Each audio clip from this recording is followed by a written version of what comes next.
মলা টাকি। মলা টাকি দুইটা শব্দ বন্ধুরা। এই দুইটা শব্দ থেকে একটি করে অক্ষর নিয়ে একটি সুন্দরী মেয়ের নাম কমেন্ট বক্সে কমেন্ট করতে হবে, কেননা এটা ধাঁধা। এই ধাঁধার উত্তর যদি আপনি দিতে পারেন তাহলে আপনি বুদ্ধিমান। হ্যালো দর্শক, কেমন আছেন আপনারা? আমি আসছি আপনাদের সাথে আজব ধাঁধা নিয়ে। আর আজব ধাঁধার উত্তর যারা দিতে পারবে তারা কিন্তু বুদ্ধিমান।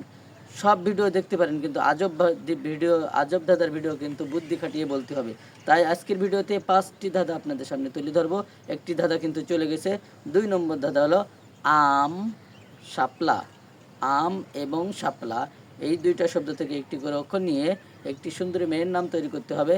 আর আপনি যদি সুন্দর মেয়েটির নাম অবশ্যই জেনে থাকেন তাহলে 2 শব্দ থেকে কমেন্ট বক্সে অবশ্যই আজব ধাঁধার উত্তর দিয়ে যাবেন 2 নম্বর বলে।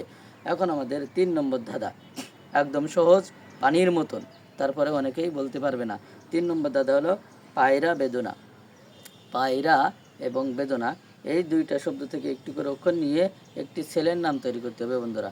ছেলেটির নাম কি অবশ্যই কমেন্ট বক্সে সুন্দর করে একটি কমেন্ট করতে ভুলবেন না।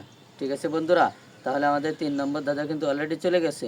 আপনারা যে যেখান থেকে দেখছেন, ফেসবুক এবং ইউটিউব যে যেখান থেকে দেখছেন না কেন, অবশ্যই একটা করে কমেন্ট আপনারা রেখে যাওয়ার জন্য চেষ্টা করবেন। দই টক। দই টক 4 নম্বর ধাঁধা এটা। দই তো টক এই এই দুইটা শব্দ থেকে একটি করে অক্ষর নিয়ে মেধাবীরা একটি মাছের নাম তৈরি করবে। মাছটির নাম অবশ্যই আপনারা কমেন্ট বক্সে লিখতে ভুলবেন না।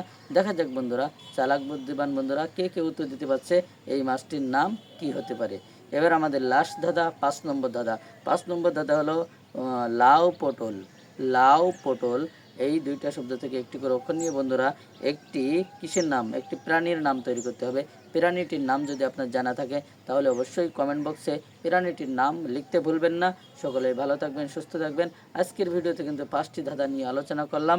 আপনারা যারা চালাক বুদ্ধিমান ব্যক্তি আছেন, ফেসবুক, ইউটিউব থেকে, টিকটক থেকে দেখছেন, অবশ্যই আপনারা উত্তর দেওয়ার জন্য চেষ্টা করবেন। আজকের ভিডিও থেকে আমি বিদায় নিচ্ছি, সাইফুল ইসলাম। আজব ধাঁধা, আবারও নতুন নতুন ধাঁধা নিয়ে চলে আসবো। সে পর্যন্ত ভালো থাকবেন, সুস্থ থাকবেন। সুস্থতা কামনা করে আজকে থেকে বিদায় নিচ্ছি। আসসালামু আলাইকুম।